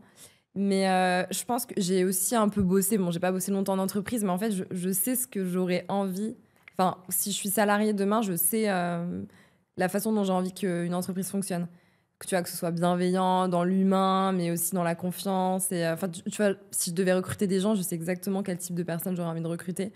Et j'aurais l'impression que ça se passerait hyper bien, tu vois, parce que pour moi, une entreprise, elle a ton image, tu vois. Donc, tu as envie que ce soit un truc qui envoie du lourd, qui soit bienveillant, un peu punchy et tout. Donc oui, j'ai des idées, tu vois, maintenant, il faut juste se lancer. Et tu vois, peut-être qu'en discutant avec des gens comme toi, moi aussi, ça te donne aussi un peu le déclic de se dire, en fait, pourquoi je le fais pas, quoi. J'ai toutes les cartes en main, maintenant, go, quoi. C'est vrai que tu as fait le plus dur, là. Mais tu as fait la moitié, quoi. Mais aujourd'hui, tu travailles déjà avec des freelances ou quoi? Ou non, vraiment, tu fais tout toute seule? Toute seule, ouais. C'est-à-dire qu'aujourd'hui, les demandes entrantes, c'est toi qui les gères. Ouais. Tu as des demandes sortantes aussi, c'est-à-dire que c'est toi, des fois, qui vas chercher un sponsor pour tel ou tel projet dans tes contacts. Ouais. C'est toi, après, du coup, qui gère toute la partie du brief, les rendus. Tout. La facturation. Mais oui, c'est pour ça que je te dis que c'est un métier, mais il y a plein de métiers. Faut que tu prennes un assistant ou une assistante. Non, mais je sais. Même moi, ça me déchargerait mentalement, mais... Ok. Ouais, c'est intense. Je pense qu'on va arriver du coup vers la fin, parce qu'après, il faut que je rende le studio à nos chers amis. Peut-être les dernières questions. Alors, non, ce que j'allais te demander, c'est quoi les prochains défis? Mais en fait, on en a quand même déjà. Là, j'ai les 20 km de Paris dimanche. T'as les 20 km de Paris, au calme. Bon, c'est pas un défi, mais bon, voilà, j'avais quand même les 20 km. Et vas-y, alors, c'est quoi le temps que tu vises? Je sais pas, moins d'1h20. Moins d'1h20? Ça serait bien. Putain, moi j'ai fait 1h50, j'étais à fond. Pour les 20 kills ou le Pour un semi-marathon. Ouais, c'est 1 kilomètre de plus. Ouais, bon. Non, mais en vrai, moi, je suis pas un... Tu vois, en plus, c'est marrant, j'en parlais ce matin avec un mec. On parlait justement de la rando ou de la montagne, et vraiment, et du running. Les gens, ils les mettent un peu à côté, alors que pour moi, c'est deux choses, mais ça n'a rien à voir. Totalement différentes. Ah ouais, c'est-à-dire que moi, du coup, je sais que je peux monter très longtemps, je peux marcher... T'es endurant, quoi. 10 heures, 12 heures dans la journée. Par contre, moi, en fait, au bout d'une heure de course, j'en ai marre, en fait, quoi, tu vois. Ouais. Enfin, je peux continuer, mais c'est pas ouf, quoi, tu vois. Ouais. C'est-à-dire que même là, moi, au bout d'une heure et demie de course, j'arrive au bout du bout de ce que je peux faire, quoi, tu vois. Ouais. Mais t'es quand même bien physiquement? Tu t'es préparé pour ce Mont Blanc ou... Ouais, je m'étais préparé. Du coup, j'ai pas mal couru. Mais quand je vais courir, je fais moins de 10 km, quoi. Au-dessus de 10, je trouve que c'est dur, quoi. Enfin, j'aime pas, quoi. Non, mais par contre, j'ai fait des énormes randos. C'est-à-dire que des randos de 7-8 heures, j'en ai fait beaucoup cet été, tu vois. Où ça? En Espagne, dans les Pyrénées. Ok, ouais, t'as bougé de Paris. C'est parce que j'étais en vacances là-bas. Et je reste longtemps. Mais j'aurais pu encore plus me préparer, mais je suis content déjà de ce que j'ai fait. Et puis surtout, en fait, c'est surtout même au niveau de la discipline et de l'hygiène de vie. Tu vois, c'est-à-dire que franchement, les 4 mois qui ont précédé le Mont Blanc, j'ai fait 2 grosses soirées, c'est tout. Et j'avais pas le choix, c'était un mariage, un festival. Ça te manque là où va les soirées? Bah oui et non. Parce qu'en vrai, c'est vrai que c'est cool. Après, tu t'habitues à avoir une bonne hygiène de vie. En fait, c'est vrai que c'est cool. Parce que moi, je suis quand même je suis quand même un fêtard. Je suis quand même quelqu'un qui aime bien boire de l'alcool, parce que ça a toujours fait partie de ma life. Et c'est vrai que là, pendant 1 an, j'ai vachement levé le pied là-dessus. Et je me rends compte que ça me manque moins que ce que je pensais. Tu vois, regarde, je me suis fait la remarque, là encore, mardi, là, j'étais en mode, j'ai fait un dîner, en semaine, un mardi. Tu vois, genre ça avant le Mont Blanc. Et jamais j'aurais dit oui. J'aurais dit, en semaine, je reste chez moi, quoi, tu vois. Et franchement, j'ai pas mal picolé pour un jour de semaine. C'est-à-dire que j'ai bu 2 bières, 2 verres de vin. Mais à 23h, j'étais au lit, quoi. Tu vois. Alors que ça, avant, jamais un resto, j'aurais dit à 23h, c'est bon, on va se coucher. Tu vois, j'aurais dit, bon, vas-y, on va se prendre un dernier verre, on va faire un truc. Tu vois, maintenant, j'ai ce degré de discipline de dire, bon, en vrai, c'est pas utile, quoi, tu vois. Ouais. Bon, après, ça dépend avec qui t'es, ça dépend du moment. Toi, tu bois un peu ou zéro alcool? Non, si. Moi, En fait, j'ai pas besoin de beaucoup d'alcool. Hein. Franchement, au bout de 1 verre, si j'ai pas mangé, je suis bourrée. Ouais. Mais oui, de toute façon, tu sais, quand tu fais du sport, je suis un petit gabarit, je bois pas beaucoup, mais laisse tomber, hein. Je suis capoute. Hein. Non, mais du coup, c'est vrai que, tu vois, c'est à ça que m'a servi, parce que moi, c'était mon le Mont Blanc, c'était mon premier grand défi de ma life, tu vois. Tu vois, le truc le plus ouf que j'avais fait avant, c'était un semi-marathon, tu vois. C'était, donc là, t'as passé un... J'ai passé un petit step. Trop bien. Et vraiment, j'ai hâte de voir si je peux faire un truc. Moi, je pense que le GA20, ça va être plus dur encore, tu vois. Ouais, c'est possible. Ouais. Parce que c'est plus long. Parce que le Mont Blanc, en fait, franchement, en fait, c'est une souffrance qui est ouf. Mais tu sais que quand t'arrives à ça, tu dis, bon, allez, en vrai, dans 3 heures, t'es en haut. Ouais. Donc 3 heures, c'est long quand tu souffres, mais c'est quand même proche, quoi. Tu sais que ça va se finir. C'est vrai. Alors après, il y a la descente. Tu vois, ça, je l'avais mal anticipé. C'était presque dur, la le pire. descente. Hein. Ouais, je trouve que la descente, c'est plus dur. Bah, tu vois, en plus, j'ai tellement tapé. T'imagines, ça fait 2 semaines que je suis rentré. Je sens toujours pas le bout de mes pieds, quoi, tu vois. C'est pas vrai. C'est le froid. Bah, je pense que j'ai pris un coup de froid ou un coup de... J'étais trop serré au fond. Là, tu sens rien? Je sens rien, mais juste le gros orteil, ouais. Ok. Mais c'est normal, ça va revenir. Hein. Ouais, il change pas de couleur, donc en vrai, ça va. Hein. C'est juste un peu gênant, tu vois. Ouais, c'est bizarre. Mais bon, ça arrive, je crois. Mais bon, toi, tout ça pour dire que la descente, t'as les jambes en coton et tu descends vraiment dans la neige comme ça. Des fois, tu te casses la gueule, t'as l'impression d'être une poupée de chiffon. Enfin, c'est technique, hein. C'est super technique. C'est un enfer, quoi. Ouais. Bah, en fait, c'est ça, c'est de rester toujours concentré sur tes putains de pieds, quoi. À un moment donné, en fait, t'es concentré, mais puis à un moment donné, t'arrêtes, parce qu'en fait, à un moment donné, ton cerveau, il réfléchit plus, quoi. T'es juste un pas devant l'autre. Bon, bref. Non, mais j'ai hâte de voir les images. Bah écoute, ce sera le 4 décembre. Je serais un peu deg. Hein. Enfin, je serais trop contente, mais je me dirais, mais putain, j'ai loupé ce moment. Non, mais ça, c'est sûr que tu le feras, tu vois. Oui, non, c'est sûr. Mais bon, là, c'était trop bien. Enfin, franchement, vous avez eu une météo de dingue. Non, mais tu sais qu'avec du recul, on a une... j'allais être vulgaire, j'allais dire, on a une chatte de fou, mais on a une chance de malade. Ouais. Les guides nous l'ont dit après, ils me disent, vous vous rendez pas compte, là, c'était un peu cavalier de prendre cette semaine-là. Vous aviez 20% de chance qu'il fasse beau, quoi. Mais non. Et on l'a eu, quoi. Surtout que vous êtes entraîné, vous avez un temps de merde, non? Ouais, mais du coup, c'était bien. En vrai, c'était bien de s'entraîner comme ça, tu vois, limite. Enfin, ils nous ont entraîné à mettre les crampons. Il était 5h du mat, pleine nuit, tempête de neige dans la tronche. Je veux dire que ça t'apprend dans le vif du sujet, quoi. Ouais, c'est clair. Mais non, donc du coup, à ce niveau-là, c'était cool, quoi. Bon, Marie, comme on arrive à la fin, où est-ce que les gens, ils te suivent? Où est-ce qu'ils te trouvent? Ils me trouvent sur Instagram, sur le nom de Marie Colanta. T'es sur TikTok aussi ou pas? Je me suis remis sur TikTok, ouais. T'as pas un truc où genre tout ce que tu mets sur TikTok, tout ce que tu mets sur Insta, tu le mets sur TikTok? En fait, au départ, je le faisais pas du tout parce que j'étais pas du tout une adepte TikTok. En fait, aujourd'hui, il faut être multi-plateforme, quoi. Et tu le fais toi à la main ou tu utilises un outil qui cross-post partout? Non, à la main. Ok. Je fais tout sur CapCut, après j'envoie. YouTube aussi ou pas? Non. Ah, c'est dommage ça. Mais YouTube, faut avoir quelqu'un parce que ça veut dire qu'il faut filmer en non, mais horizontal. tu pourrais mettre les shorts déjà. Oui, c'est vrai. Ouais, j'avoue. Mais tu vois, je pense que YouTube, dans ma tête, c'est une autre oui, type de... En fait, ce qui est bien, c'est que tu pourrais lancer ta chaîne. Et du coup, en fait, là, tout ce que tu mets sur Insta et TikTok, tu mets également sur YouTube en short. Ton compte, comme ça, il va monter. Et peut-être dans 2 ans, tu voudras vraiment te lancer sur YouTube.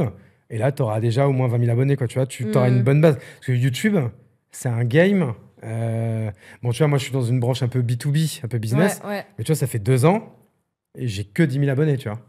Ah, ça prend du temps. Et pourtant, j'ai mis de l'épisode, hein, tu vois. Et c'est déjà bien. Nous, c'est 10 000, c'est ultra ciblé, quoi. Parce que c'est 10 000 CEO, donc c'est cool. Ouais. Mais c'est lent, quoi, tu vois. Pourtant, c'est du travail, c'est de l'argent et tout. Mais bon, bref. Mais là, il faut que j'ai des gens qui m'aident pour ça. Et pareil, un truc où t'es pas, il faut absolument que tu y ailles, c'est LinkedIn. Non, mais tu sais que LinkedIn... Bon, je sors d'école de commerce, donc on était obligé d'être sur LinkedIn. Et donc oui, je sais que c'était important. Mais ouais, j'avoue que... Tu vois, je parlais avec Mathis. Ouais. Mathis Dumas. Ouais. Il me dit, bah en fait... 80% des sponsors que je trouve, ils viennent de LinkedIn. Sérieux? Il faut poster sur LinkedIn parce que c'est là que sont les... Et tu postes quoi, de la vidéo? Bah non, tu postes de l'écrit, quoi, plutôt. Et ouais, tu mets... La vidéo commence un peu à moins marcher là en ce moment sur LinkedIn, mais tu pourrais mettre aussi des vidéos. Ok. Et sachant qu'en plus, toi, tu parles d'un truc qui est ultra mainstream, qui est le sport, la course à pied. Ça marcherait sur LinkedIn? Bien sûr que ça marcherait. Non, mais vas-y, il faut que je le... Mais c'est là que tous les sponsors sont, et c'est... Si tu, en fait, la même rigueur que tu mets sur les autres réseaux, tu la mets sur LinkedIn, tu postes au moins 1 fois par semaine pendant 1 an, tu augmentes. Et pareil, après demain, avec tes sponsors, du coup, dans le package, tu rajoutes LinkedIn et tu peux vendre plus cher, du coup. Ok. Parce que sur LinkedIn, tu peux très facilement faire des posts à 50 000 vues. Mais, Hugo, on va se revoir, tu vas me former sur ça. Tu vas voir, on va en parler avec tu vois, Louis, avec Olivier, ça et tout, tu vois. Ils te diront aussi. Mais LinkedIn, c'est vraiment important. On va s'entraîner, je pense, là. C'est ça, en fait, il faut. Bien sûr.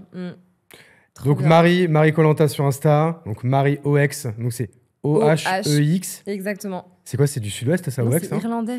C'est irlandais? Ça se voit que j'ai une tête d'irlandaise, bah non? Ouais, ça se voit pas du tout.